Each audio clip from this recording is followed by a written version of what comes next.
Hello everyone, and welcome back to Jesse Hecht Creative. Today we're going over the Metroid Prime 3 Corruption SAMUS ARAN from FIGMA. Before we begin, make sure to hit that like button and smash that subscribe button. Now let's get to it. So here's Samus from Metroid Prime 3 Corruption. Really beautiful figure.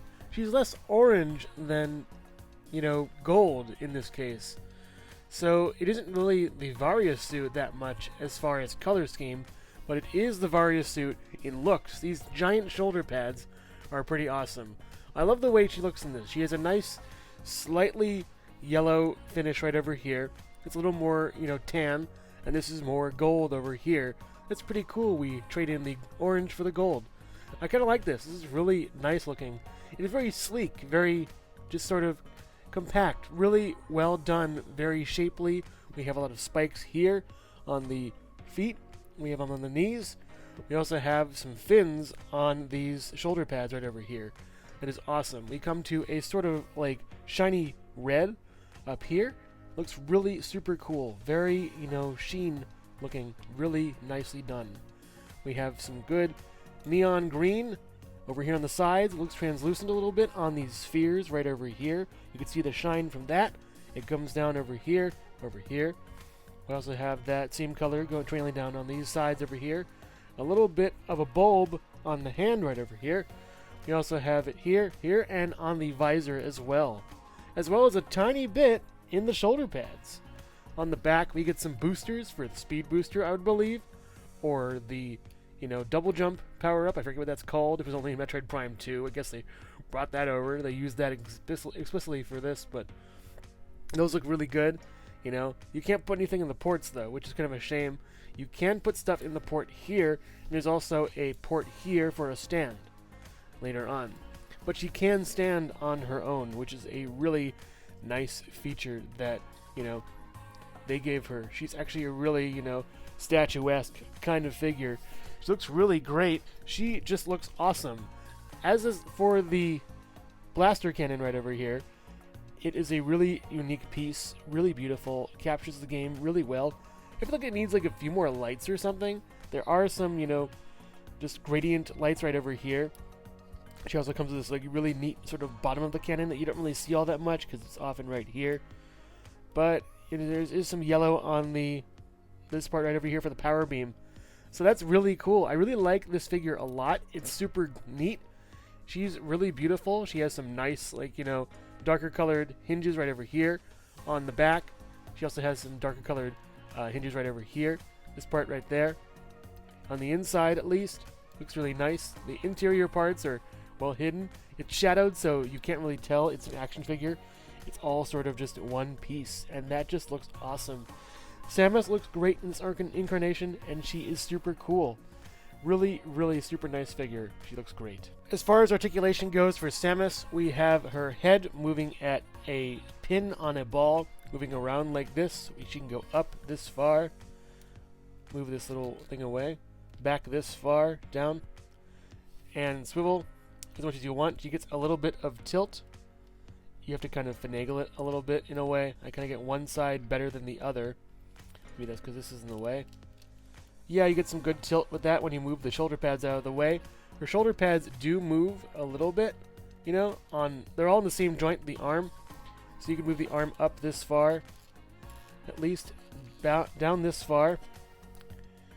And then you could also swivel at the bicep right over here and move that around left and right, up and down a little bit, moving independent of the shoulder pad. She can also move her arm cannon up this far and back this far, a little bit double jointed there. Her regular arm moving up this far and back this far with not much double joint to that. She also has a little flap right over here if you want to get some good posing in, like a deeper ab crunch going down this far, not too much, back pretty well.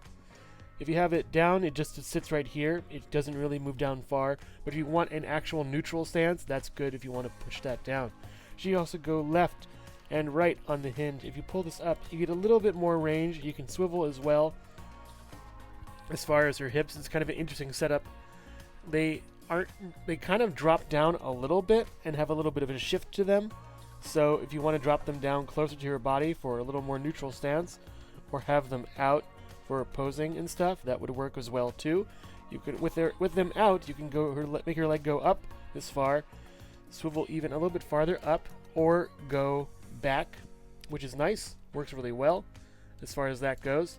It is kind of finicky on this one side though, because I believe it was taken apart and then reassembled, so there is some like issues with that.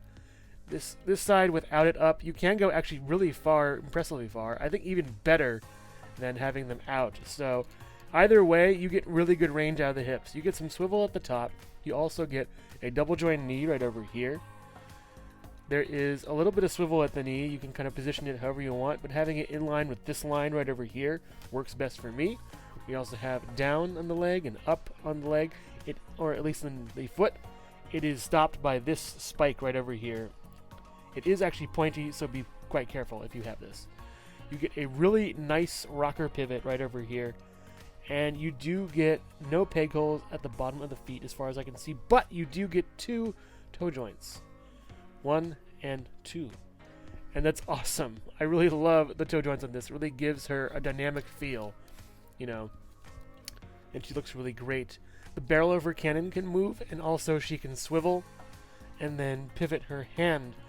So now that we've gone over Samus's articulation and we've gone over how she looks in general, let's go over what she comes with, the accessories. Hello everyone, and thank you so much for watching so far. Make sure to click like, subscribe, share, and leave a comment. You can also click the bell icon for more creativity. Now let's get back to it. All the accessories are stored in this little bag labeled FIGMA. That's really cool. I like how they're all nicely and neatly stored. They also have this manual that I cannot read because it's in Japanese. Putting the bag aside, checking out the accessories, I think this one would be the most appropriate because it comes with another accessory right over here, the morph ball. I don't believe I've opened this yet, so this will be a sort of unboxing experience as far as this is concerned. This morph ball actually looks really cool. I like how it has this nice kind of green going on the sides, so it also has this kind of striation pattern, sort of like striated kind of armor right over here. Looks very nice, really cool, very accurate to the game. It can roll around. I don't know if you could take it apart though. It seems like it can come apart, but I do not want to break this thing because it's so cool. It looks really good as far as this goes. I have not used the stand because I hear that if you put it in the back, it does break, and if you put it over here, it could break. But it is an articulated stand. You can, you know, move the stand around. It does have movement. It can flash out all the way, or it can just crunch up like so. It also has FIGMA on the bottom of the stand. I actually don't believe I'm going to use the stand really, so putting that aside, she can stand well enough on her own. So we have Samus, her morph ball, and then the rest of the accessories right here, which are pretty easy to use and assemble. I'm not sure if it actually came with some kind of spur for them all, but yeah, let's go over all the accessories for Samus. She comes with this fist that actually looks really cool. It has 5 fingers, you know, and just looks nice. It's a nice little fist. It can swivel.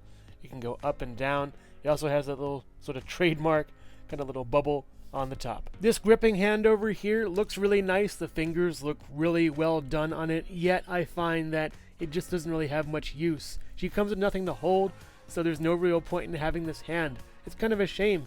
It doesn't really work for gripping ledges or anything. It's too small, and the flat palm hand just works fine for it. You can have her do this with it, but even then doesn't really function all that well as a holding hand. It just is sort of a waste to me and could be replaced by some kind of beam effect of some sort or anything. I'm not sure why this is here. And finally, for the hands, she comes with a thumbs up. It looks really great. This is the thumbs up she gives at the end of Metroid Prime 3 Corruption. I think that's a really good detail. If you want to have her being a Roman gladiator or some kind of dictator or whatever, you can have her do thumbs down or do thumbs up. Maybe thumbs to the side as a decisive factor for the boss she's fighting. But yeah, it looks really nice. I like this thumb a lot. It does still come with that little bulb right over there.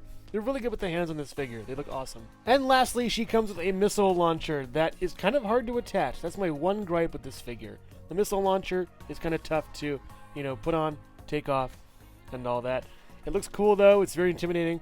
It does not come with missiles, sadly, and that's a shame. I wish it did, but, you know, whatever.